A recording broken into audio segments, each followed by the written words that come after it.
Olá, meu amigo. Hoje, nesse sábado, o vídeo é um pouco diferente, né?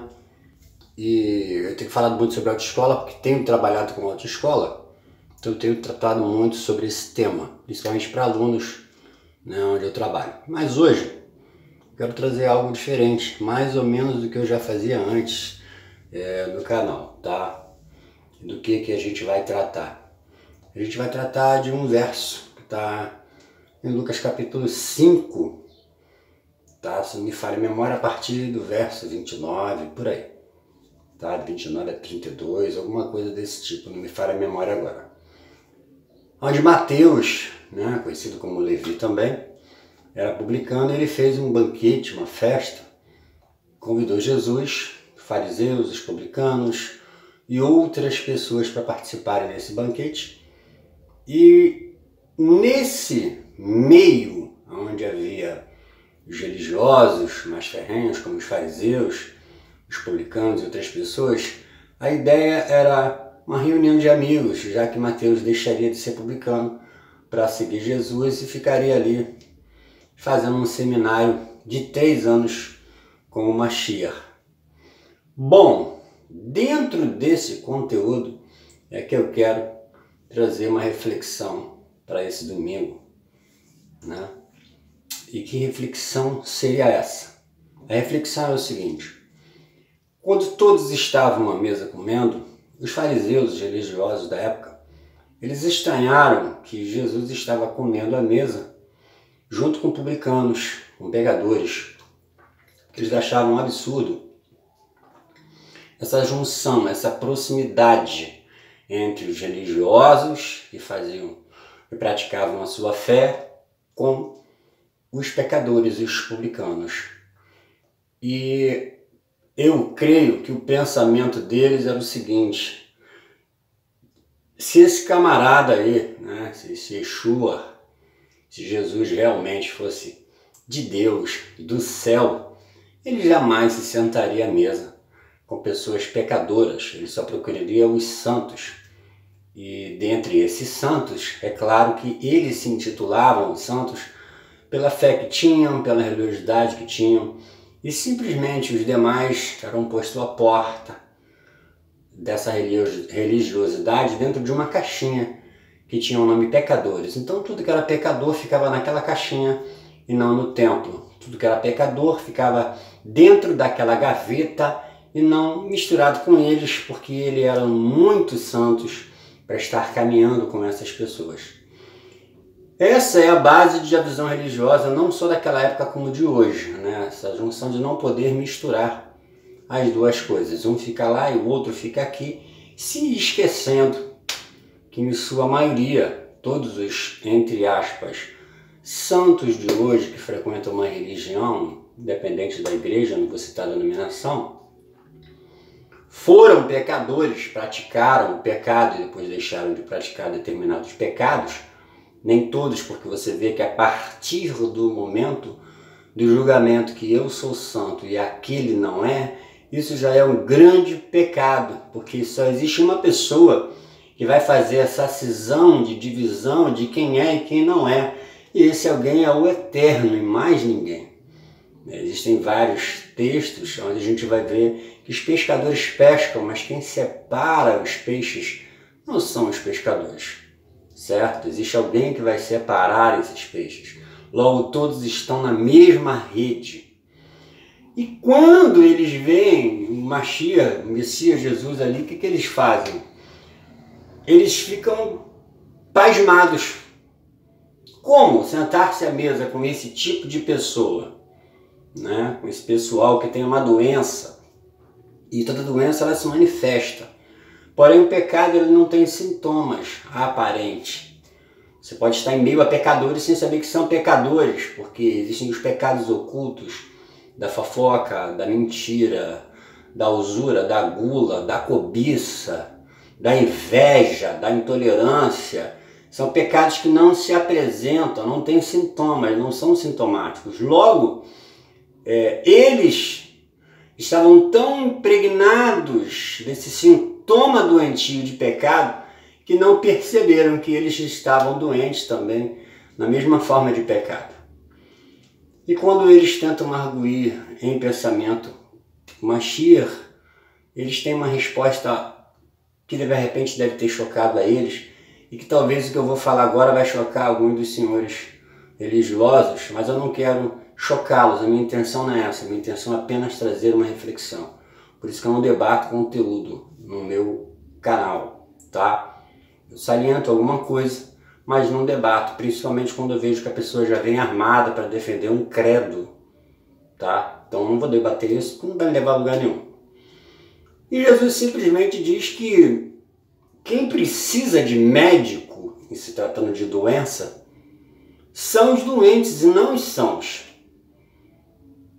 Talvez eles não entenderam muito bem o que Yeshua queria dizer, o que Jesus queria dizer. Jesus estava falando do pecado como doença. E que neles, aparentemente, eles não conseguiam detectar, por não diagnosticar essa santidade assoberbada como pecado. E hoje, dentro da maioria das religiões, não vou citar todas, é visto assim, os pecadores lá e nós aqui. Só que aí, se eu embarcar no barco de Jesus, de Yeshua, eu vou ver que ele fazia o oposto. Bem o oposto disso. A preocupação dele era com a alma, independente do contexto. Daí ele andar com pescadores, daí ele andar com pecadores, daí ele andar com pessoas que ninguém queria andar. É por isso exatamente que eu me amarro nele. Ele era o único daquele ambiente que era santo, sem sintomatização de santidade, de santarrismo. Ele era o único que podia falar disso, porém ele estava em meio. Por quê? Porque ele sabia que aquela doença não atingiria. Então ele poderia tramitar naquele meio tranquilamente. Ele não seria contagiado. Aquilo não era contagioso para ele. E quando eu vejo Jesus falando que quem precisa de médico são os doentes, eu entendo que ele nunca está distante dos pecadores, dos doentes. Quem está distante dos pecadores e dos doentes são os fariseus, são os religiosos, com o seu pensamento de clã, de formar um grupo, e todos que se associarem àquele grupo passam a ser santo, logo diferenciado e separado dessas pessoas. Então eles passam a ser um certo clero, um certo diferencial. Eles saem do meio dos plebeus, que são pecadores. Então eles ficam lá e a gente fica aqui.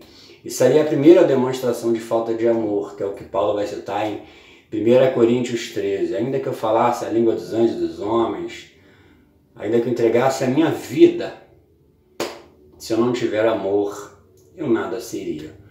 Logo, dá pena de ver esse comportamento contemporâneo bem próximo do que acontecia na época de Yeshua, na época de Jesus.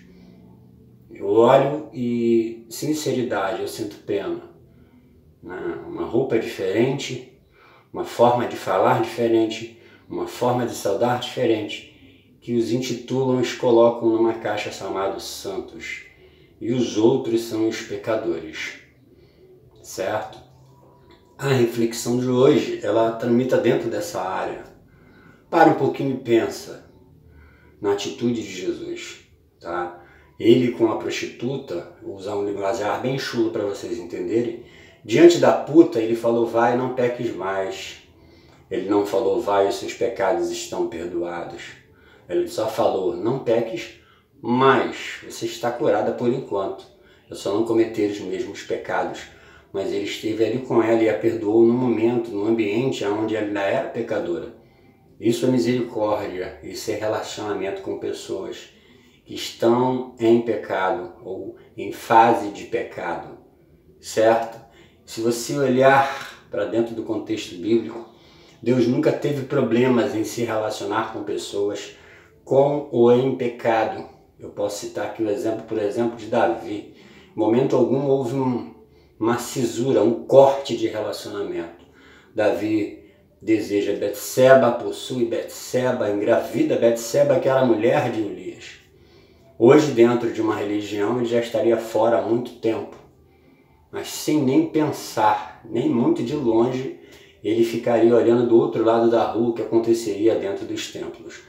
Só que Deus não o abandonou, Deus não cortou relacionamentos. Pelo contrário, certo? Mandou a ele um profeta para alertá-lo dos erros que ele estava cometendo. Ele tomou ciência, entendeu que estava errado, mas ele tinha pecado. E Deus não exclui da sua presença ou do seu meio.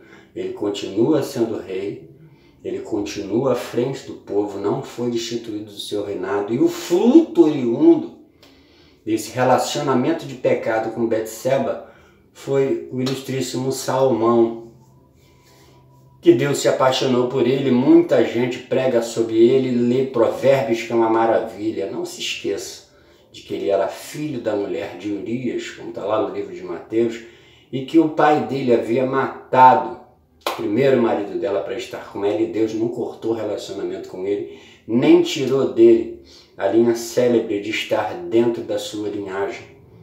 Salomão, não muito diferente, teve 1000 mulheres, fez um monte de besteira, um monte de cagada.